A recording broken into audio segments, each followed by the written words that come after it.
번째 교회입니다. 예, 빌라델피아 교회. 예, 오늘 제목은 네 가진 것을 굳게 하라 하는 겁니다.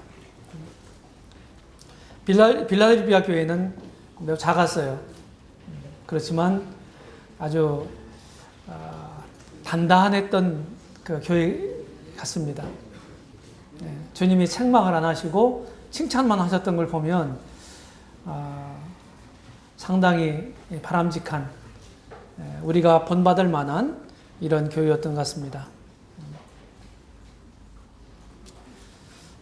빌라델피아는 지난번에 살펴봤던 대로 4대 리디아 왕국의 수도였던 4대로부터 약 100리 정도 동남쪽 방향에 있습니다.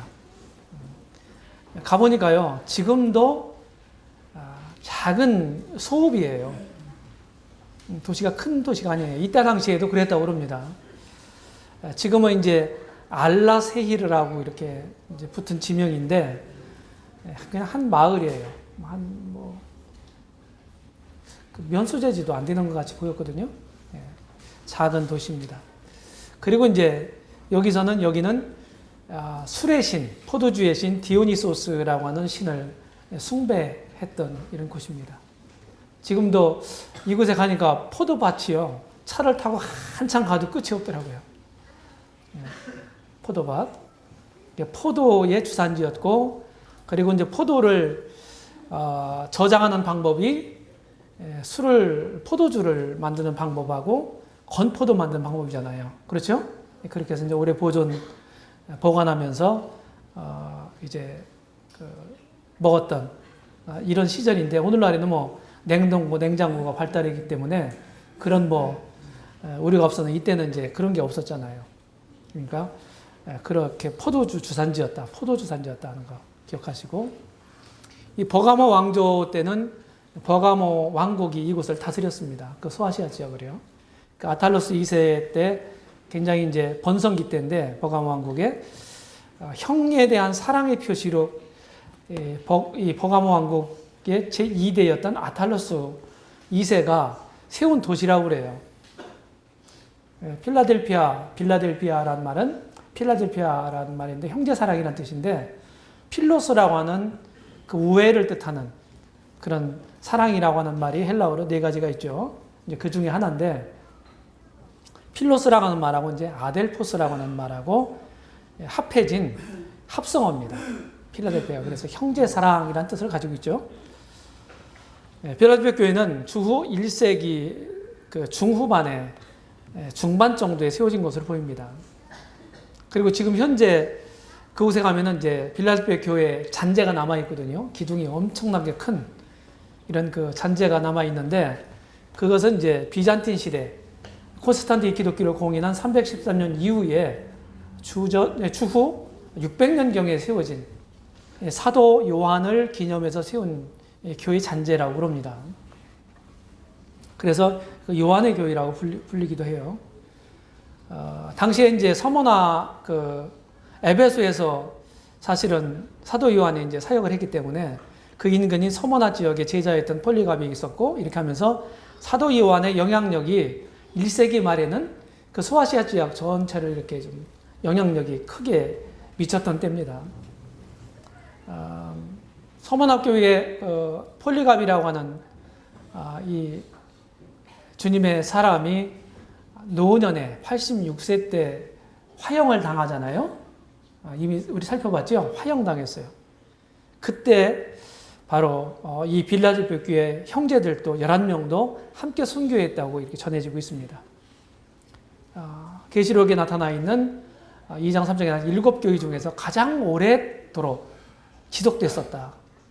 이렇게 이제 봅니다.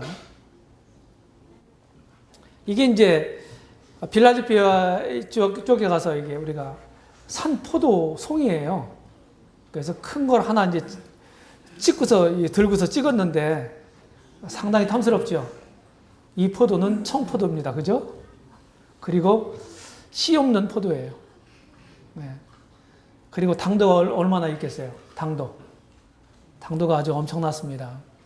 그것은 이제 일조량이 상당히 높아요. 그리고 일교차가 심합니다. 당 축적이 잘 되는 거죠. 그러니까 이제 고냉지 과일이 맛이 있잖아요. 그런 거와 똑같아요. 상당히 맛있더라고요. 그리고 이제 농약도 칠 수가 없어요. 왜 농약을 안 냐 그랬더니 농약을 하면 농약값이 더 들어간대요. 그래서 그냥 심어놓고 달리는 대로 따는 거예요. 달리는 대로. 그러니까 그냥 먼지 이렇게 묻은 거 그냥 물에다가 슬슬 흔들어서 그냥 먹더라고요. 그래도 아무 이상이 없다고 하는 것이죠.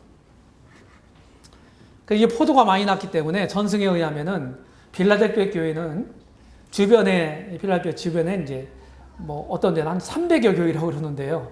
주변 많은 지역 교회에 주의 만찬에 쓸 포도주를 무상으로 공급했다. 그래서 형제 사랑을 실천한 교회다. 이제 이렇게 기록이 남아 있기도 합니다. 전승이 되기도 합니다. 이게 빌라델피아 교회 간판이고요. 이게 이제 이런 기둥이 이렇게 큰 기둥들이 3개가 남아 있습니다. 이렇게 남아 있어요. 안에서 찍은 건데 이 밖에 지금 바로 모스크가 있어요. 이슬람 그 사원이죠. 항상 첨탑이 이렇게 되어 있습니다. 동네마다 있습니다. 제가 이제 밖에서 아주 어렵게 찍었는데 사진이 다 찌워져 버렸어요. 여기서 찍은 거. 그래서 다른 형제들이 찍은 사진을 제가 입수를 한 겁니다. 이렇게 커요. 여기 큰 이유는 잦은 지진 때문에 그렇다고 합니다. 계시록 이 빌라델피아 교회 얘기를 하면서 이기는 자에게 말씀하시죠. 내 하나님 성전의 기둥이 되게 하리라. 이렇게 말했거든요. 여기에다가 다 이제 뭐 방을 붙이고 다 하겠죠. 이게 교회태 안에서 발견된 이런 것입니다. 십자가 문양이 있고 비잔틴 시대의 것이죠. 자, 이제 항상 주님이 각 교회마다 자신을 소개하시죠. 한번 읽어보겠습니다. 7절을 보시면 3장 7절이죠. 빌라델피아 교회의 사자에게 편지하기를 거룩하고 진실하사 다윗의 열쇠를 가지시니 곧 열면 닫을 사람이 없고 닫으면 열 사람이 없는 그이가 가라사대. 우리 주님이 자신을 뭐라고 소개하십니까?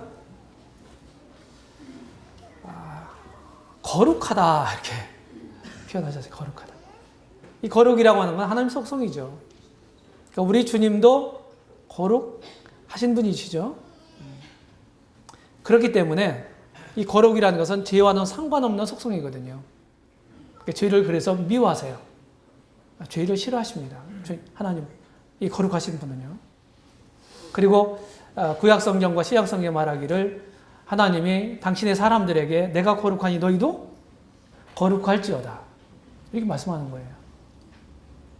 하나님을 경외하고 우리 주님을 믿고 닮아가는 사람들은 그 하나님의 속성, 우리 주님의 어떠함을 담는 사람들이에요. 그래서 하나님의 거룩성을 삶 속에 나타내는 사람들이어야 합니다. 이게 정상인 거예요.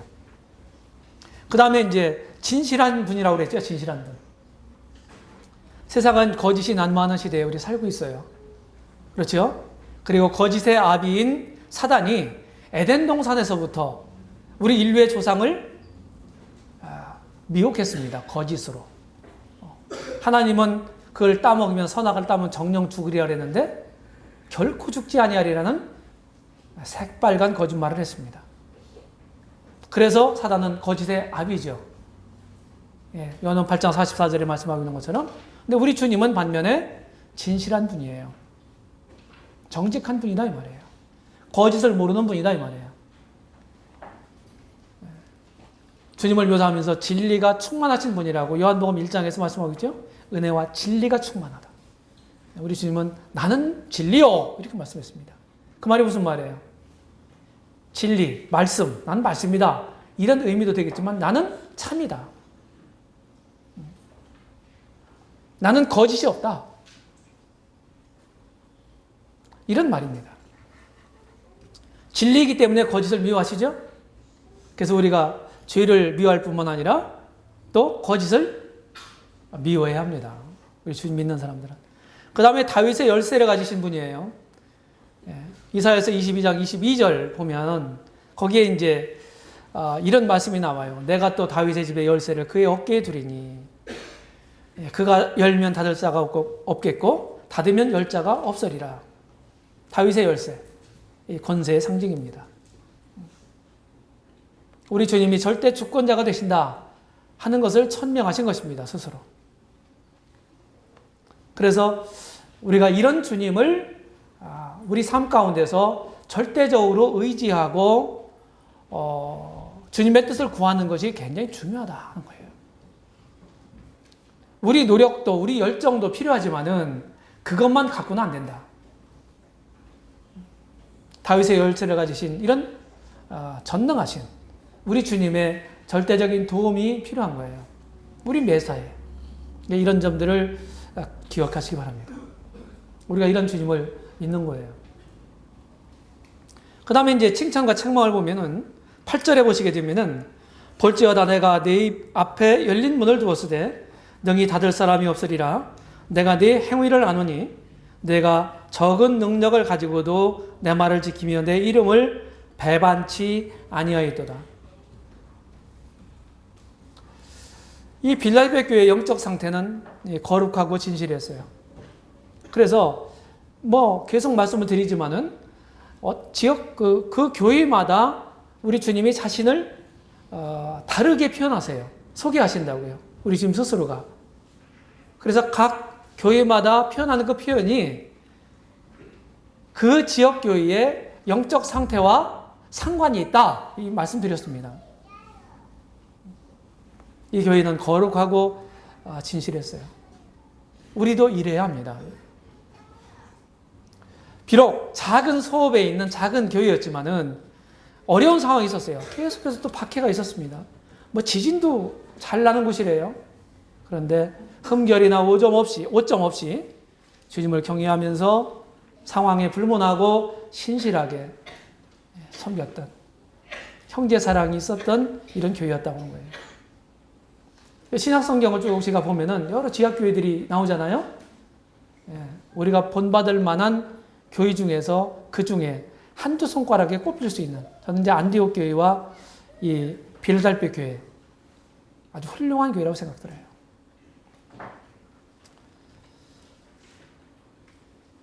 주님이 칭찬을 하십니다. 그렇죠?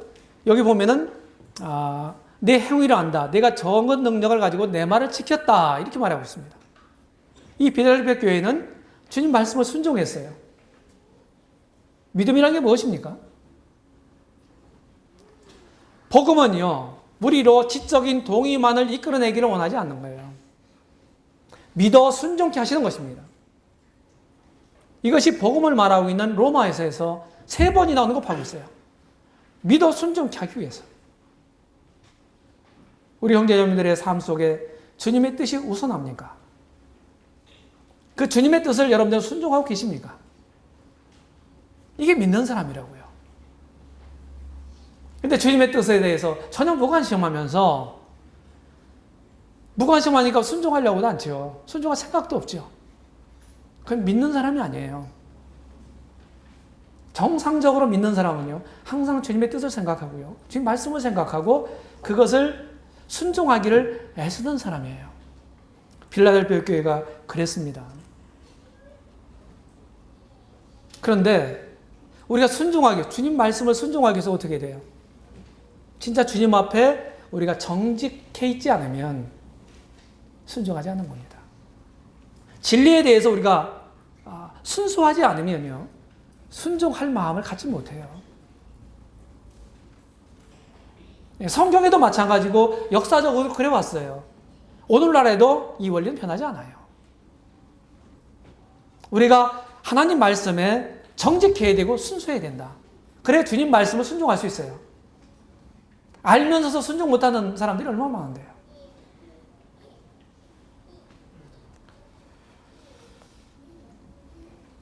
뿐만 아니라 두 번째로 내 이름을 배반치 아니하였도다. 배반할 수 있는 여건과 상황이 있었음에도 불구하고 이 빌라델비아 교회는 주님 이름을 배반치 않았어요. 주님 이름에 신실했다. 여건이 그렇게 좋았던 게 아니거든요. 우리들보다도 현재 우리들보다도 훨씬 더 못했을 거예요. 이때는 박해 시대더라고요. 교회가 생기면서부터 사도행전 2장 이후서부터 계속 박해가 있었지 않습니까? 계속 이어지고 있었던 때예요. 1세기 말이라 할지라도 주님의 이름을 배반치 않기 위해서는 어떻게 해야 됩니까? 우리가 주님에 대한 믿음이 굳건해야 될 뿐만 아니라 어떻게 돼요? 그분에 대한 충성심을 가지고 있어야 돼요. 믿음과 충성이란 말은 사실은 동의어입니다. 같은 뜻이에요. 주님을 잘 믿는다 하는 말은 주님께 충성스럽다, 신실하다 하는 의미입니다. 우리 가운데도 참 이렇게 우리가 보기에 참 아무개 형제는 참 신실해. 아무개 자매는 참 충성스러워. 이제 우리가 이렇게 표현할 수 있잖아요. 어떤 사람한테 신실하다고 그러고 어떤 사람한테 충성스럽다고 그래요. 반짝 믿음. 그냥 한때는 그냥 쓸개까지 다 떼주려고 다 바치려고 했던 사람이 그냥 어떤 때는 푹 가라앉아가지고 냉랭해진 상태로 있고, 이건 신실한 사람이 아닙니다. 충성스러운 사람이 아니에요. 이거는 환경이나 어떤 조건을 초월하는 거예요. 우리 중에도 그런 우리 형제자매들이 많다고 하는 사실에 대해서 감사드립니다. 그래서 환경 탓, 조건 탓을 하지 마시기 바랍니다. 우리 믿음의 선배들은요, 훨씬 더 우리보다 안 좋은 환경, 열악한 환경에서도 믿음으로 그런 것들을 승화시켰어요. 이겨냈단 말이에요. 그 다음에 이 교회는 형제사랑을 실천한 교회였다. 이름값을 했어요.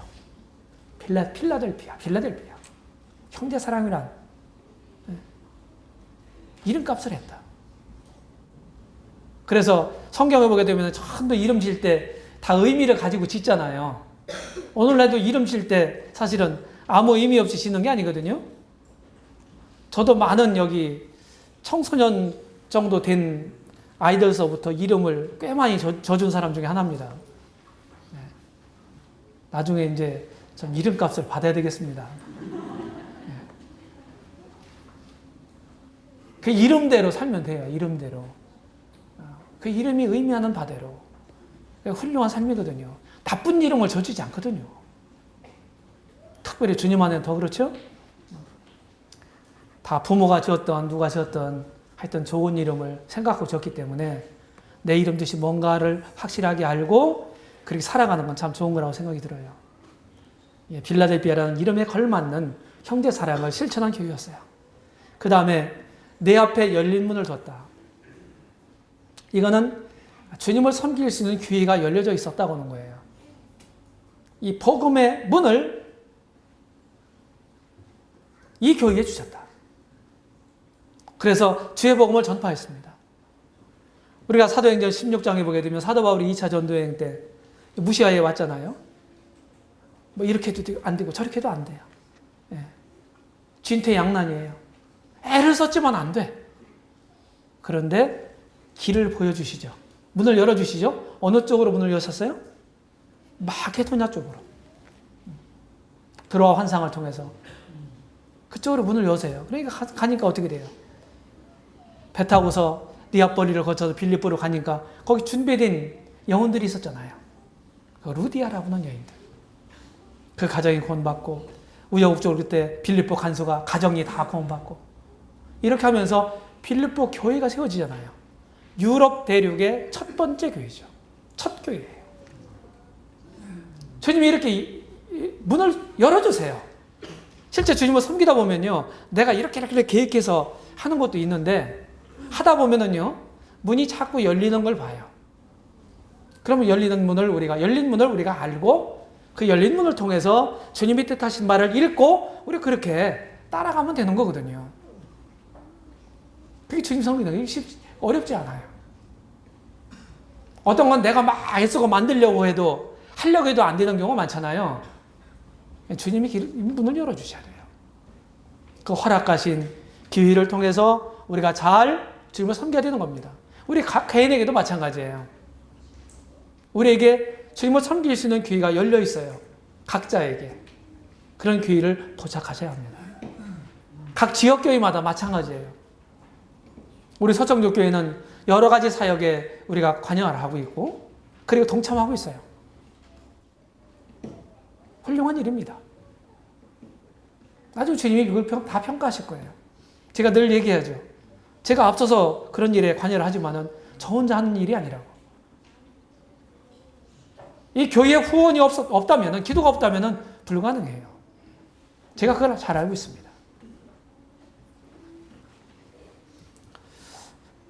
다윗의 열쇠, 그냥 지나갈게요. 주님 책망, 이 교회는 없습니다. 4대 교회, 라우디게 교회는 책망만 있어, 칭찬이 없어요. 반면에 서머나 교회와 빌라델피아 교회는 칭찬만 있습니다. 여러분, 주님 만났을 때요. 주님 만났을 때 주님으로부터 참 잘했다. 그렇게 어려운 상황인데도 네가 포기하고 싶을 때도 한두 번이 아닌 걸 내가 알고 있는데도 그래, 참 잘했다. 끝까지. 이런 소리를 듣고 싶으시잖아요. 맞아요? 동의하십니까? 네. 그래서 우리는 다 지금 시작한 거예요. 출발선을 지금 떠났어. 이미 출발을 했어.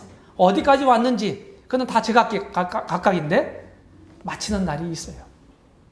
그때 주님 만날 때 주님으로부터 참 잘하였도다. 착하고 충성된 종아. 이런 칭찬을 받아야 되잖아요. 그러려면 어떻게 됩니까? 순간순간마다 매사마다 우리의 영적인 원리로 풀어가야 되는 거예요. 그렇지 않으면 주님의 칭찬을 기대할 수가 없겠죠. 영적인 원리로 손해보더라도 그게 답이에요. 일시적인 그런 거에 연연하지 마세요. 더 멀리 보세요. 더 멀리 보세요. 영혼을 투영하세요. 그래야 칭찬을 받을 수 있어요. 여기 빌라델피아 교회는 규모도 작았을 뿐만 아니라 굉장히 열악한 환경에 있었던 거예요. 서머나 교회도 마찬가지죠. 그런데도 그런 걸 극복하고 신실하게 주님 섬겼던 거예요. 주님이 모든 상황, 모든 조건들을 다 고려하시는 겁니다. 아주 좋은 조건에서 섬기는 사람하고 별로 안 좋은 조건에서 열악한 환경에 주님 섬기는 사람하고 이건 차원이 다른 거거든요. 주님은 그런 것까지 다 고려하시는 거예요. 내가 안다. 주님 말씀하셨잖아요. 내가 안다. 얼마나 위로가 되는 말씀입니까? 주님이 권고가 있어요. 3장 11절을 보게 되면 내가 속히 말이니 내가 가진 것을 굳게 잡아 아무나 네 면류관을 빼앗지 못하게 하라. 이 말씀을 곰곰이 한번 우리가 분석해 보면은 뭐라고 그러셨습니까? 내가 속히 오겠다. 내 가진 것을 굳게 잡아. 이 빌라델피아 교회가 가지고 있는 게 있었어요. 가지고 있는데 그것을 아무나 빼앗지 못하게 해라. 이 면류관이란 말은 신약성경에서 상급에 대한 상징어입니다. 상급. 이 당시에는 고대 올림픽이 있었잖아요. 그러면 올림픽에서 우승한 사람들한테 뭘 씌워줘요? 면류관. 면류관이 뭐냐면은 능수보들 비슷한 그런 나무로 이렇게 해가지고 여기다 씌워주는 거예요. 그게 영예였어요. 그게 영광이었다고요. 이 상급, 우리에게 약속하신 상급에 대한 표현이라고요. 상급, 그 상징이라고요. 면류관이라는 말이.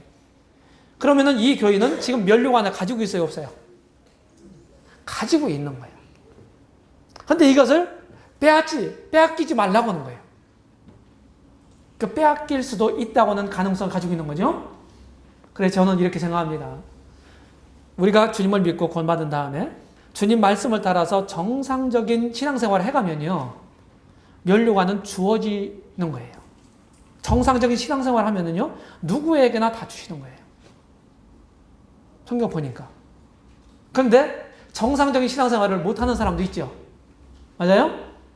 그게 어떤 상황, 어려운 상황이든지 어떤 안 좋은 조건이든지 어떤 사람들하고 부딪혀가지고 그 사람 나오는 교회 안 나가. 이런다든지. 상황은 그렇다 할지라도 그것을 결정하고 선택한 건 누구예요? 본인이란 말이에요.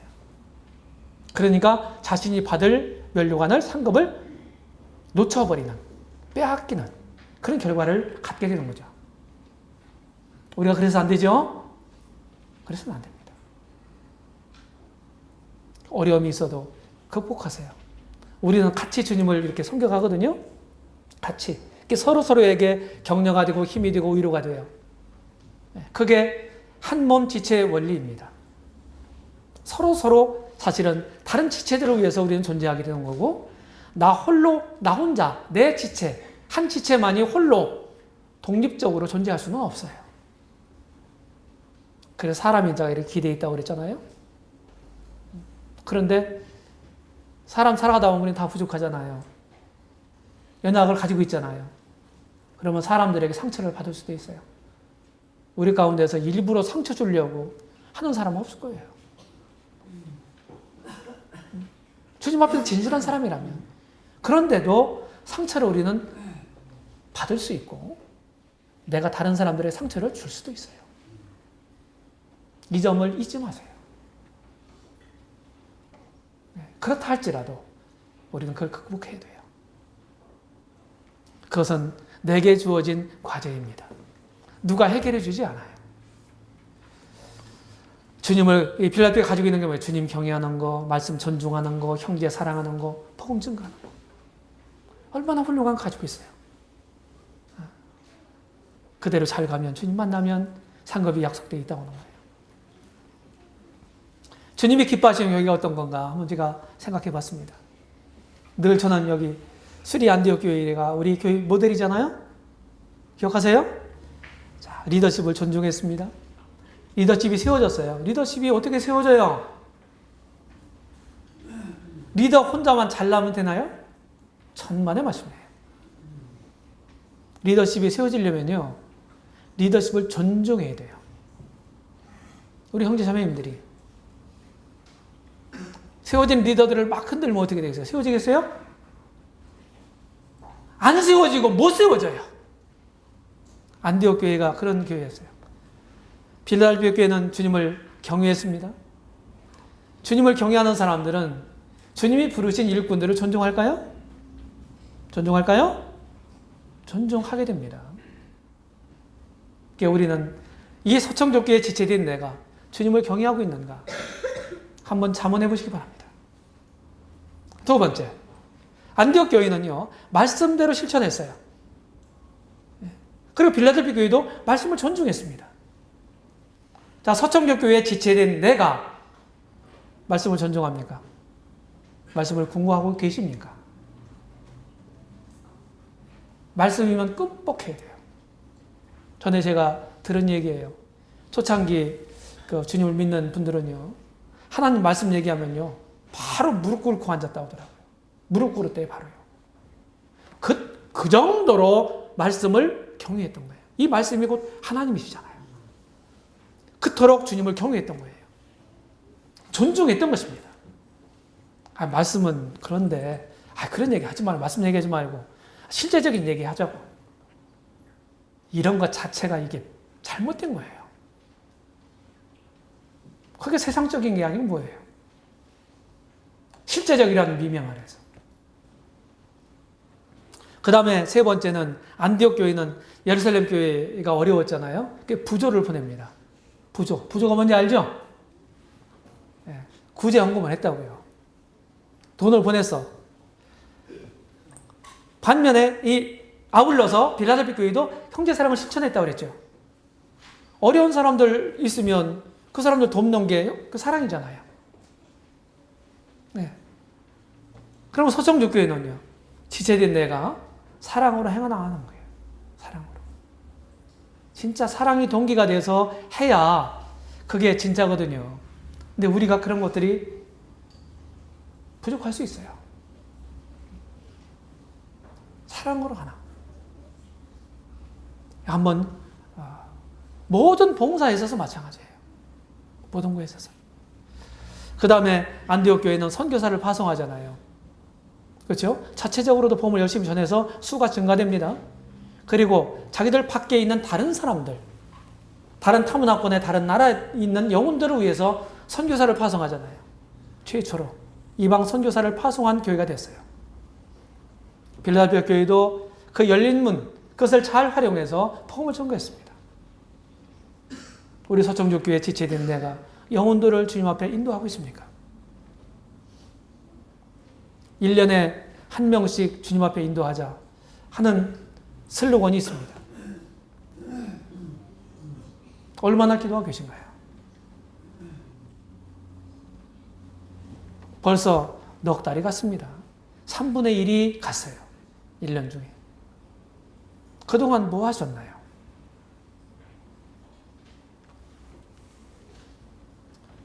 진짜 영혼들을 위해 기도하고 전도하는 분들은요, 항상 깨어 있어요. 그리고 밝아 있습니다. 주님 뜻에. 전도를 하면요, 본인이 좋아져요. 본인이.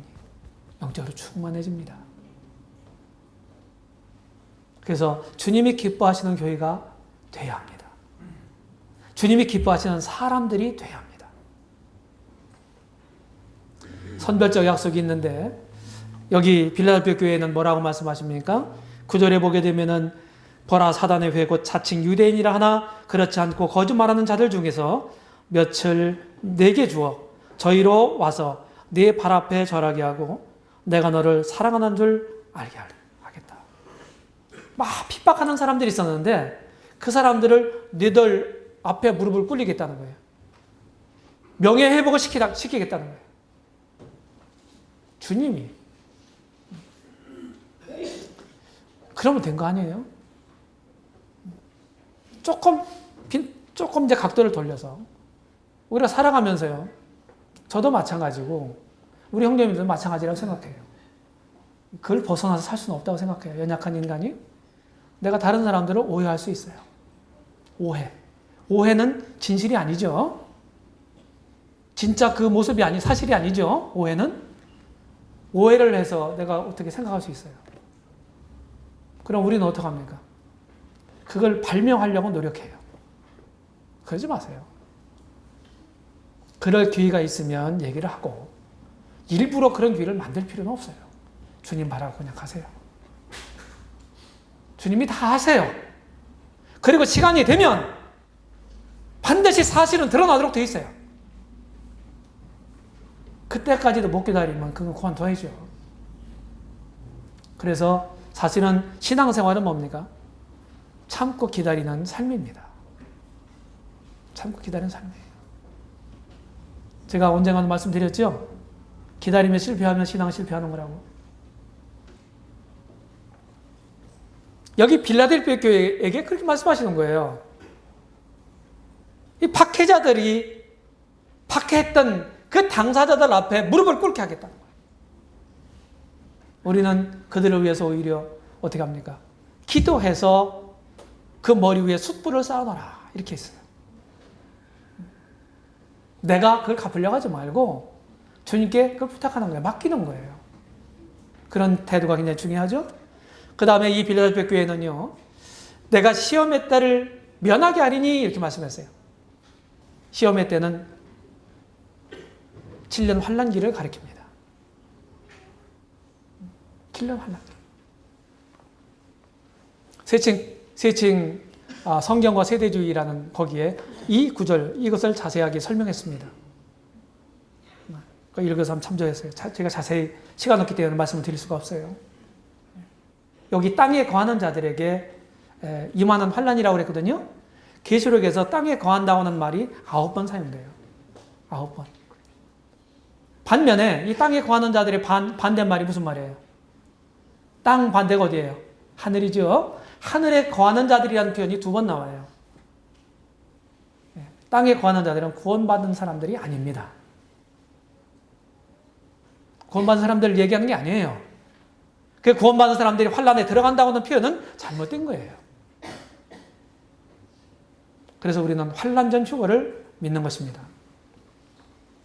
그 다음에 재림을 약속하셨어요. 재림. 그래서 재림이라는 이름도 많아요. 남자만 있는 게 아니고 여자도 있더라고요. 여자도 있어요. 제가 알고 있는 재림이가 여러 명 있습니다. 이재림이가 제가 둘 알고 있고 다 형제예요. 또 유재림이가 있는데 자매입니다. 좋은 이름이죠. 항상 주님을 다시 오실 주님을 기다리세요. 깨어서 살면은 아마 성공적인 삶을 살 수 있을 거예요. 내가 속히 이 말이라. 속히. 빌립보서 4장 5절에 보게 되면 너희 관용을 모든 사람에게 알게 하라. 주께서 가까우시니라. 주님 재림과 맞물려서 관용을 알게 하라는 거예요. 다른 사람들에게 너그러운 마음을 가지라는 거예요. 제가 이제 쭉 신앙생활하면서 배운 게 뭐냐면요. 자신에 대해서는 철저하고 다른 사람들에 대해서는 관대해라. 이게 제가 배운 교훈입니다. 삶을 통해서, 성경을 통해서. 근데 우리는 잘못하게 되면 거꾸로 될 수 있어요. 그렇죠? 나에 대해서는 상당히 이제 핑계가 있고 여유를 주는데 다른 사람들에 대해서는 아주 인색한 이런 경우가 일반적인 일이죠. 그거는 성경의 가르침이 아니에요. 성경의 마인드가 아니라고요. 그 다음에 이기는 자에 대한 5가지 약속을 주세요. 12절에 보게 되면은 이기는 자는 내 하나님 성전의 기둥이 되게 하리니 그가 결코 다시 나가지 아니하리라. 내가 하나님의 이름과 하나님의 성전 곧 하나님의 성 곧 하늘에서 내 하나님께로부터 내려오는 새 예루살렘의 이름과 나의 새 이름을 그 위에 기록하리라. 천국에서 영원한 예배자가 될 거다. 이 의미를 좀 해석해서 말씀을 드리면, 그리고 영원한 안전을 보장하시는 거예요. 하나님에 대한, 하나님께 속했다고 하는 것을 소속을 확인해 시켜줍니다. 새하늘과 새 땅의 수도인 새 예루살렘에 시민권이 있다. 확인해 주는 겁니다. 그리고 그리스도의 비밀에 참여함을 약속하십니다. 이기는 자들에게, 진정한 신앙을 가지고 성공적으로 주님을 섬겨가는 사람들에게 이렇게 주님이 친히 약속해 주셨어요. 이거면 됐잖아요. 이때 기록될 당시에 로마 제국이 세계를 호령하면서 통치했지 않습니까? 로마 시민권을요, 얻는 사람들은요, 굉장한 특권을 누렸습니다. 그런데 아무나 이 로마 시민권을 가졌던 게 아니에요. 사도 바울은 언제부터예요? 네, 나면서부터라고 그랬어요. 그러니까 천부장이 깜짝 놀랐어요. 자기도 로마 시민권 가지고 있는데 자기는 돈을 많이 줘서 샀거든요. 많이 들여서. 그 특권을 누리기 위해서 많은 값을 지불해야 됐다고요. 우리는요, 우리 시민권이 어디에 있다고 그랬어요? 하늘에 있는지. 미국에 가보면요, 참 애처로운 일들이 있어요. 한인사회에 가면은. 참, 이런 말 여기서 공적으로 담기가 어려운데, 불법 체류자들이 있습니다. 정식으로 비자를 발급받아서 이민을 갔다든지, 이런 경우 있잖아요. 그리고 이제 거기 가서 공부를 하고, 거기서 취업한다든지, 이렇게 하게 되면 이제 정식 영주권이 나오거든요. 그런데 그렇지 않은 사람들, 관광 비자로 갔다가 그냥 둘러앉은 사람들 안 들어오고, 기간이 됐는데, 그쪽 공항에 가면은 며칠, 얼마 동안 있으라고 하는 게 있거든요. 한 달 주든지, 아니면 2달 주든지, 3달 주든지, 뭐 이래요. 가장 짧은 게 한 달이에요.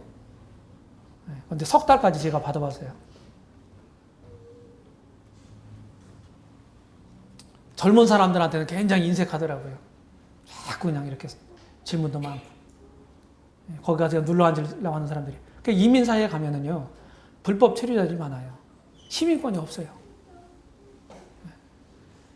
굉장히 진짜 안정되지 않은 삶을 살더라고요. 근데 우리는요, 천국에 시민권을 가지고 있다고요. 그 특권을 가지고 있는 사람들이에요. 그거 잊지 마십시오. 자, 결론을 생각해 보겠습니다. 결론 첫 번째로, 이 주전 1세기경, 이때는 이제 미리교라는 규정이 기록된 대리석이 출토가 됐다고 그래요. 그거가 발굴이 됐다고 합니다. 그래서 빌라델피아 교회는 원래 고대 이교가 성행했던 곳이다. 이 빌라델피아 지역이. 굉장히 안 좋은 환경이죠.